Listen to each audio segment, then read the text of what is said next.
오늘 저희가 읽은 본문에 이제 등장하는 니고데모가 예수님에 대해서 너무 궁금한 거예요. 너무 궁금한데 낮에 와서 물어볼 용기는 없었던 거죠. 그래서 몰래 그 궁금증을 풀기 위해서 예수님을 찾아옵니다. 이 니고데모는 예수님께 찾아서 질문을 하고요. 예수님은 본질을 짚는 설명으로 응답해 주셨습니다. 오늘 말씀은 먼저 니고데모란 인물에 대해서 설명을 합니다. 제가 1절 말씀을 함께 읽겠습니다.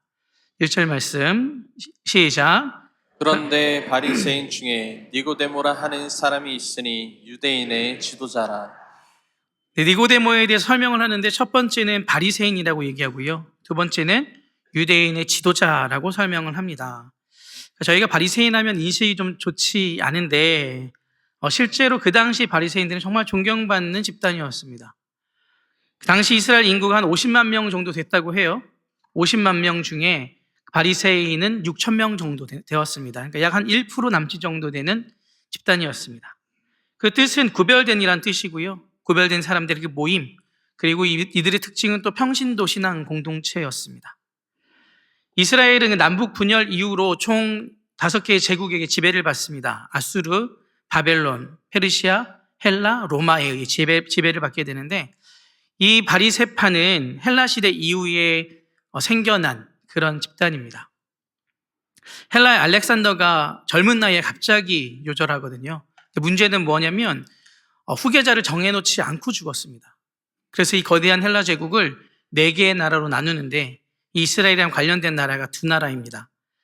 북아프리카를 중심으로 한 프톨레미 왕조, 그리고 이스라엘 북쪽에 있는 시리아를 중심으로 한 셀류커스 왕조입니다. 먼저는 그 프톨레미 왕조의 영향을 지배를 받았어요. 그런데 이 프톨레미 왕조는 이스라엘의 그 종교, 문화, 모든 것을 허용하였습니다. 세금만 잘 납부하면 그들의 독립적인 문화와 종교에 대해서는 터치를 하지 않았어요. 그러니까 문제가 없었겠죠. 근데 그 이후에 통치한 셀류커스 왕조는 이 이스라엘에게 헬라 문화를 이식하려고 하였습니다. 이스라엘 백성들이 가장 받아들일 수 없는 거거든요. 거기에다 그 안티오코스 에피파네스 4세는 예루살렘 성전에 제우스 신상을 세웠고요. 그리고 그곳에서 그 돼지로 제사를 지냈습니다. 이스라엘 백성들이 도저히 받아들일 수 없는 거. 제물로 드린 그 돼지를 제사를 지낸 이후에 이스라엘 백성들에게 먹도록 강요를 하였습니다. 이제 이 부분이 견딜 수가 없는 거죠. 그래서 그 모데인 지방의 제사장이었던 마따디아라는 인물 중심으로 항쟁이 펼쳐지게 되는데 이 항쟁을 들어보셨을 겁니다. 이것을 마카비 항쟁이라고 부릅니다. 결론적으로 얘기하면 이 마카비 항쟁은 성공하였습니다. 성공하여서 그 당시에 처음으로 유다가 독재적으로 왕조가 세워집니다. 그 5대 제국에서 벗어나서 새로운 왕조가 세워지는데 그 왕조가 하스몬 왕조입니다. 하스몬 왕조가 세워지는데 하스몬 왕조의 그 마따디아의 자식들만 큰 기여를 한 것이 아니라 온 민족이 함께 도왔잖아요. 그 중에서 아주 열심히 도왔던 무리가 있는데 이제 이 사람들을 하누카라고 부릅니다. 하누카. 하시딤이라고 하거든요. 하시딤이라고 부르고 이 성전을 찬탈하여 다시 깨끗하게 정화한 사건을 저희 이제 수전절이라고 부릅니다. 들어보셨죠? 수전절 하누카라고 하는데 이것을 이제 다시 왕권을 처음 세웠던 왕조를 세웠던 데 일조한 사람들이 하시딤입니다. 하시딤. 굉장히 많이 도와줬겠죠. 근데 문제가 무엇이냐면 이스라엘 유대 왕조가 이제 하스몬 왕조가 세워졌는데 이 마따디아 이 지파가 사람들이 레위 지파이긴 했으나 아론의 자손들이 아니었거든요. 그러니까 이 사람들은 대제사장의 자리는 맡을 수가 없습니다. 욕심을 낸 거예요. 왕권만 가졌으면 됐는데 이 사람들이 대제사장 자리까지 함께 그 역할을 하려고 했던 거죠. 그러니 그 협력해서 도왔던 하시딤 그 부류들이 견딜 수가 없는 거예요. 그래서 단절을 선언합니다. 단절을 선언해서 하시딤이 2개로 나눠지는데 하나는 제사장 무리를 중심으로 이뤘던 사람들이 우리는 이곳에서 떠나서 이 거룩성을 유지할 거다. 하나님과 함께하는 삶을 통해 우리들의 거룩성을 지킬 거다라고 하며 광야로 들어갑니다. 이 사람들이 SNF입니다. 대표적인 인물이 누구죠? 세례 요한이죠. 그리고 반대로 평신도 그룹에서는 우리가 이 사회에 머물면서 이 사회를 정화를 하겠다. 거룩하게 하나님의 말씀으로 세워가겠다. 그렇게 만들어진 집단이 바로 바리새파입니다. 바리새파의 주 사람들은 평신도라고 얘기했죠. 제사장 그룹들은 광야로 들어갔고요. 이 사람들은 사회를 정화하기 위해서 정말 많은 노력을 썼습니다. 예, 그렇기 때문에 이 사람들은 일상에서 말씀 운동을 전개하기 위해서 이스라엘 백성들이 살고 있는 마을 곳곳으로 들어가 회당을 세웠고요. 거기에서 율법을 가르쳤습니다. 생활 신앙 운동을 펼친 그 사람들이 바로 바리새파입니다. 그래서 저희들의 인식 속에는 예수님께 많이 혼나고 그래서 바리새파가 인식이 안 좋지만 이 당시 사람들에게는 바리새파는 아주 존경받는 그런 그룹이었습니다. 니고데모는 그 경건한 바리새파 사람이었고요. 그리고 동시에 유대인 지도자라고 하였죠. 71명으로 구성된 유대인 자치정부의 사내들린 회원으로서 존경받는 사람이었습니다. 그러니까 이 니고데모란 인물은 그 당시에 존경받는 그 집단의 한 무리, 동시에 가장 최고의 의결기관의 구성원으로서 종교 지도자였다라는 거예요. 그러니까 이 사람이 그 사회 사람들에게 존경받는 것은 이루 말할 수가 없는 거죠. 설명할 필요가 없는 것입니다. 이 니고데모에게 의문이 생겼습니다. 저희가 2절 말씀을 함께 읽겠습니다. 시작. 그가 밤에 예수께 와서 이르되 랍비여 우리가 당신은 하나님께로부터 오신 선생인 줄 아나이다. 하나님이 함께 하시지 아니하시면 당신이 행하시는 이 표적을 아무도 할 수 없음이니이다. 네, 니고데모의 관점에서 좀 보면 예수님께서 행하신 일들 있잖아요. 그 일들을 보면 하나님으로부터 이 능력이 왔다라고 인정할 수밖에 없는 거예요. 그런데 이 유대교 전통에서 보면 이 사람이 율법을 계속 훼손하는 겁니다. 너무나 혼란스러운 거예요. 분명히 저 능력들은 하나님께로부터 온 능력인데 이 사람이 너무나 많은 율법을 훼손하고 다니기 때문에 의문이 든 거죠. 그래서 물어보는 겁니다. 더군다나 오늘 저희가 3장을 읽었지만 이 전 2장에서는 이 바리새인들 입장에서는 뒷목을 잡을 사건이 벌어지죠. 성전을 뒤엎는 사건이 벌어진단 말이에요. 그러니 이 유대인의 관점에서는 도무지 이해할 수가 없는 거예요. 저 사람이 행하는 일은 하나님의 능력을 행하는데 또다시 저 사람이 하는 행동은 이 율법들을 뒤집어 엎는 행동들. 의문이 들 수밖에 없는 거죠. 그래서 그 의문을 품고 예수님을 찾아오는 겁니다. 예수님께 물어보는 거고요. 예수님은 니고데모의 그 질문에 또다시 상관없는 대답을 하십니다. 3절 말씀 저희가 함께 읽겠습니다. 예수께서 대답하여 이르시되 진실로 진실로 내게 이르노니 사람이 거듭나지 아니하면 하나님의 나라를 볼 수 없느니라. 예수님의 대답에 니고데모는 더 미궁으로 빠지죠. 그리고 재차 질문합니다. 4절 말씀도 같이 읽을게요. 시작. 니고데모가 이르되 사람이 늙으면 어떻게 날 수 있사옵나이까? 두 번째 모태에 들어갔다가 날 수 있사옵나이까? 니고데모의 사고에서는 거듭난다라는 의미를 이해할 수가 없었습니다.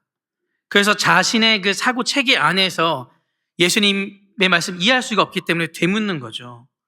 어떻게 다시 날 수 있냐? 두 번째 모태에 다시 들어가야 되느냐? 이 거듭남이란 단어는 원어로 봤을 때 이중적인 의미를 갖고 있습니다. 첫 번째는 다시 한번 이런 의미를 가지고 있고요.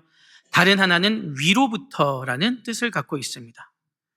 그래서 요한복음은 이중적인 언어를 사용함으로써 하늘에 속하신 예수님과 땅에 속한 사람들의 그 인식의 차이가 얼마나 큰지를 묘사하고 있는 것입니다.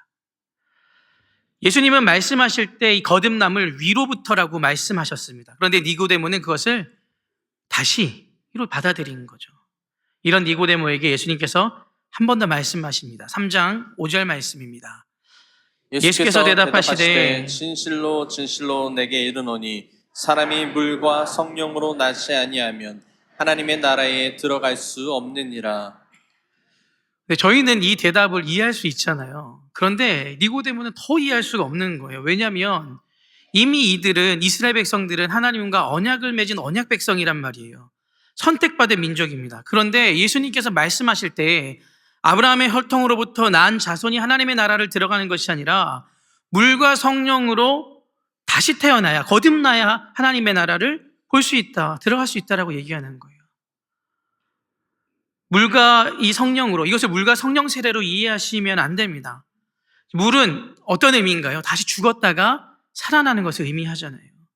성령은 우리가 그 안에 다시 옛사람은 버리고 물과 성령으로 다시 태어나서 그리고 위로부터 오는 성령으로 말미암아 이 세상에서 추구하는 삶을 포기하고 성령께서 역사하시는 그 삶으로 나아가는 것을 의미하는 것입니다. 그래서 혈통으로부터 내려오는 것이 아니라 위로부터 내려오는 것이 우리 안에 머물러 있어야 된다는 거죠. 6절 말씀도 함께 읽겠습니다. 시작. 육으로 난 것은 육이요 영으로 난 것은 영이니. 이것은 어떤 의미냐면 여전히 유대인들 당신들은 육의 것을 추구하고 있지만 예수님께서는 영의 것, 즉 하나님의 나라는 성령의 지배를 받는 사람들이 볼 수 있다라고 얘기하는 것입니다. 바리새인이면서 존경받는 바리새인이고 그리고 유대인 최고 지도자 니고데모 당신도 여전히 육에 속하여 있는 사람이다라는 것을 말씀하는 것이죠. 이 구약 시대를 지탱해온 세 가지 주의가 있는데 하나는 성전 신학이고요. 두 번째는 시온 신학이고 세 번째는 다윗 언약입니다. 어떤 의미냐면 하나님께서 머무시는 성전은 절대 무너지지 않는다. 그리고 성전이 있는 예루살렘은 하나님의 도성이기 때문에 멸망하지 않는다. 하나님은 다윗과 맺은 언약이 있기 때문에 다윗의 후손들은 절대 망하지 않는다. 이것이 유대사회를 지탱하고 있었습니다. 남과 북으로 갈라진 이후에 10개의 지파, 북쪽으로 북이스라엘을 구성하거든요. 그러면 북이스라엘과 남유다 어디가 더 강했을까요? 당연히 북이스라엘이 더 강했습니다. 근데 어디가 먼저 무너졌죠? 북이스라엘이 아수르에 의해서 무너진 거예요. 그때 왕이 히스기야 왕이었기 때문에 하나님께서 정말 그 신실한 왕을 세워주신 거죠. 그런데 오히려 역설적으로 남유다가 더 기세등등해진 거예요. 성전이 있는 예루살렘은 함락당하지도 않았고 성전은 여전히 건재하며 다윗의 후손들인 우리는 망하지 않았다. 그런데 어떻게 됐나요? 136년 후에 바벨론에 의해서 망하고요. 성전은 불탔고 예루살렘 성은 완전히 무너졌으며 왕족들, 귀족들, 전문직 모두가 포로로 잡혀갔습니다. 이 사람들에게 가장 큰 것은 무엇이었냐면 하나님과의 이별이었어요. 역설적이게도 하나님을 떠나서 망했는데 하나님과의 이별이 이들은 가장 두려웠던 겁니다. 왜 그런 생각을 했냐면 하나님은 어디 계시니까요? 이 사람들 생각에는 그렇죠. 성전에 계시고 예루살렘에 계신데 성전은 불탔고 예루살렘은 망했거든요. 이들의 인식 세국에서는 이해할 수가 없는 거예요. 그런데 바벨론으로 가서 완전히 망한 다음에 알게 된 거죠. 하나님께서 그 발강가에서 에스겔을 찾아오실 때 에스겔이 충격을 받습니다. 하나님이 여기에 계시네. 이곳에도 계시는구나. 그때부터 새로운 패러다임으로 전환이 됩니다. 구전으로 내려오던 그 말씀들을 파편적으로 전해오던 말씀들을 모읍니다. 하나님께 온전하게 순종하기 위해서는 하나님의 뜻이 무엇인지 먼저 알아야만 했기 때문에 바벨론 포로로 잡혀가서 말씀들을 수집하기 시작합니다. 지금 우리가 보고 있는 오경도 그때 최종으로 편집되었습니다. 그것이 바로 포로기 이후입니다. 육체적으로는 가장 힘들던 시기였는데 신학적으로는 가장 풍성한 시기였고요. 육신으로는 너무나 피폐하고 비참한 상황이었지만 하나님과는 가장 가까운 시기였습니다. 그리고 이때 이스라엘의 언약이 다시 회복이 됩니다. 언약에 충실하기 위해 말씀을 수집하고 그 말씀을 가르쳤습니다. 그래서 신앙적으로 풍성했던 시기가 바로 바벨론 포로기입니다. 이전까지 이스라엘은 제사 중심의 공동체였습니다. 그래서 제물을 들고 주님께 나가고 제사를 잘 드리는 것으로 본인들의 신앙생활을 잘한다라고 착각을 했거든요. 그런데 바벨론 포로 이후로 변화되는 겁니다. 이 제사 중심의 공동체에서 말씀 중심의 공동체, 그리고 이 말씀을 전하는 것, 말씀대로 살아가려고 하는 공동체로 바뀝니다. 망한 그곳에서 새롭게 생명과 언약이 맺어진 겁니다. 그래서 포로기 때 돌아온 사람들보다 돌아오지 않은 사람들이 더 많은 거예요. 곳곳에 회당이 세워졌고 거기서 하나님의 말씀이 강론되고 말씀을 가르치고 배웠기 때문입니다. 거듭난 그들이 자기 중심의 사고에서 하나님 중심의 사고로 바뀌었습니다. 거듭남은 내 중심에서 하나님 중심으로 바뀌는 겁니다. 땅에 있는 내 중심에서 위로부터 오시는 성령으로 인하여 하나님 중심으로 바뀌는 게 거듭남입니다. 저희가 오늘 35절까지 읽었잖아요. 근데 이 배경 속에서 3장 16절을 읽어야 합니다. 요한복음 3장 16절 함께 읽겠습니다. 하나님이 세상을 이처럼 사랑하사 독생자를 주셨으니 이는 그를 믿는 자마다 멸망하지 않고 영생을 얻게 하려 하심이라. 저희가 창세기 1장 1절과 함께 가장 많이 암송하고 있는 구절이잖아요. 어린 시절부터 교회 학교에서 계속 이 3장 16절부터 암송했던 것 같아요. 노래에 붙여서 외우기도 했고요. 그때 선생님이 항상 교회 학교 선생님이 강조하셨던 부분이 있는데 이렇게 부르셨습니다. 예수님이 누굴 위해 돌아가셨다고요? 대답해 주시겠어요? 그렇죠. 네. 나를 위해서 돌아가셨다라고 저 배웠어요, 어렸을 때. 근데 그때 우리라고 하면 땡! 아니야! 나야! 그렇게 강조하셨거든요. 그만큼 나를 사랑하시고 우리 한 사람 한 사람에게 집중하고 있다는 의미겠죠. 지금 대부분 다 나라고 말씀하셨잖아요. 예수님께서 나를 사랑하셔서 십자가에 돌아가시고 부활하신 건 모두 동의하시죠. 그리고 분명한 사실입니다. 그런데 여기에서만 머물러 있어서는 곤란합니다. 하나님의 관심은 더 넓습니다. 나의 관심은 나지만 그래서 하나님께서 나를 도와주길 바라고 나를 위로해 주시길 바라고 내가 평안하길 도와주셔야 하고 온통 하나님과 나의 관계 속에서 우선순위와 관심이 나일 때가 우리 삶에 훨씬 더 많다라는 거예요. 하나님의 관심은 하나님께서 사랑하시는 나에게도 분명히 있습니다. 그런데 요한복음 3장 17절은 훨씬 더 하나님의 관심이 포괄적이라고 말해주고 있어요. 3장 17절 말씀도 저희가 함께 읽겠습니다. 하나님이 그 아들을 세상에 보내신 것은 세상을 심판하려 하심이 아니요 그로 말미암아 세상이 구원을 받게 하려 하심이라. 하나님께서 이스라엘 백성과 언약을 시내 산에서 맺으실 때 모세와 1대1로 맺지 않으셨습니다. 모세에게 말씀하셨지만 하나님은 이스라엘 공동체 전체와 언약을 맺으셨습니다. 그리고 하나님께서는 그 언약 백성을 가나안 땅을 중심으로 해서 그 땅에 이스라엘 백성들이 하나님의 나라를 세워가길 원했습니다. 그리고 그 하나님의 나라가 확장되길 바라셨습니다. 그런데 이스라엘 백성들이 어떤 실수를 했나요? 그 하나님을 장소적으로 제한적인 공간에 가둬두려 했습니다. 하나님은 우리만의 하나님이라고 하나님을 끌어당겼습니다. 그렇게 할 수 없는 하나님이거든요. 공간 속에 가둘 수 없는 하나님이고요.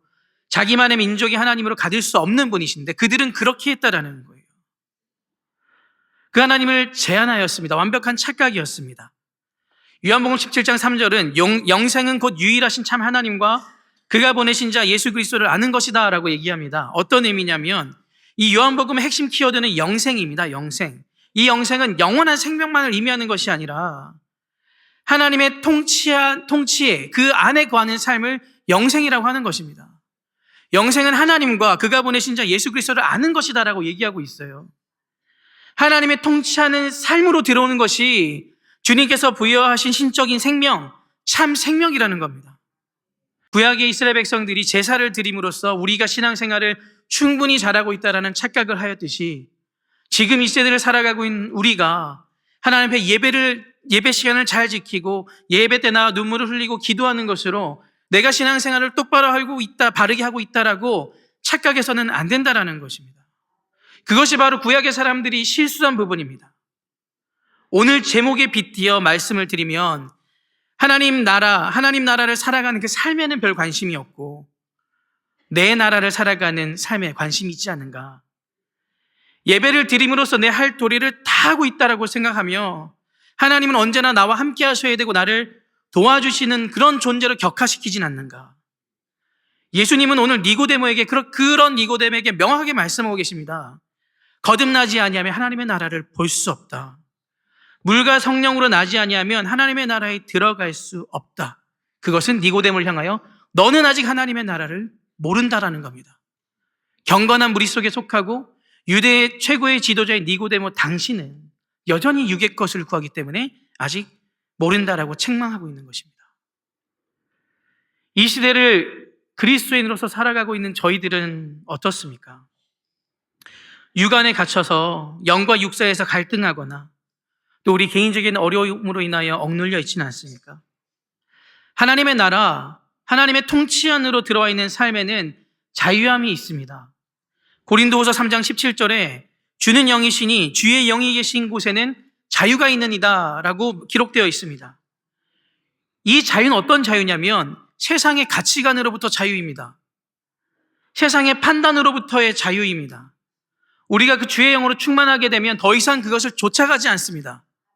주님이 주시는 그 은혜 가운데 자유를 누리기 때문입니다. 요한복음 8장 32절에 진리를 알지니 진리가 너희를 자유하게 하리라 라고 기록되어 있습니다. 여기서도 어떤 자유입니까? 진리 안에 있을 때 그 진리가 우리를 자유하게 한다는 거예요. 주님이 영이 계신 그곳에 자유함이 있다는 겁니다. 하나님의 말씀으로 세상을 새로 바라보게 되는 겁니다. 주의 영 안에 거하면. 하나님의 말씀에 근거해서 새로운 삶을 살아가게 되는 것이고요. 더 이상 세상 속에서 오는 갈등들로부터 저희들이 얽매여지지 않습니다. 하나님의 통치를 기뻐하는 자로 변화된다는 것입니다. 그래서 재정에 억눌리고 관계에 억눌리고 비교에 억눌리는 그런 모든 곳에서 자유를 누릴 수가 있습니다. 바울은 율법에 눌려 있었던 사람이에요.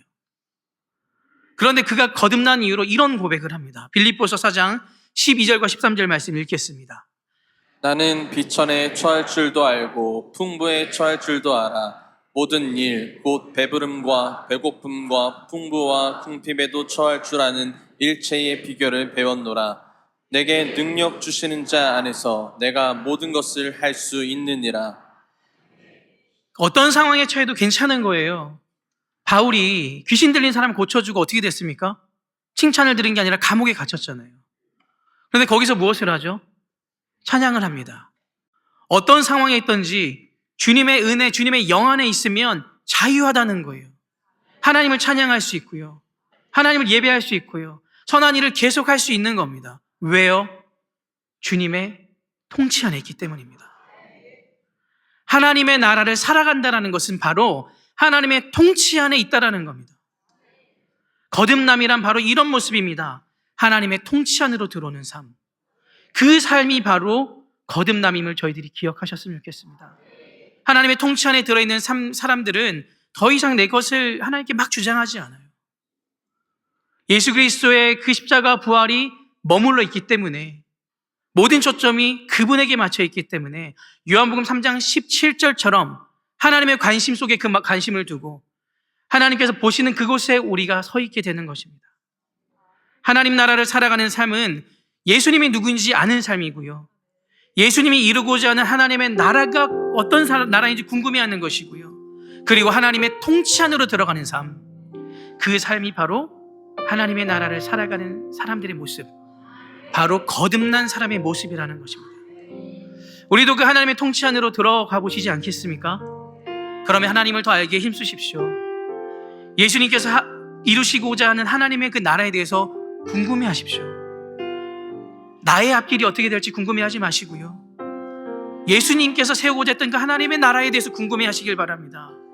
그리고 그런 마음으로 하나님의 통치 안에 들어가는 하나님의 백성들에게는 자유가 있습니다. 그 자유를 저희들이 누리길 바랍니다. 하나님의 관심이 나의 관심이 되고 하나님께서 보시는 곳을 같이 보게 되며 하나님의 마음이 있는 그곳에 내가 서 있는 삶, 그 하나님의 나라를 살아가는 거룩한 광성교회 온 성도들이 되길 소망합니다.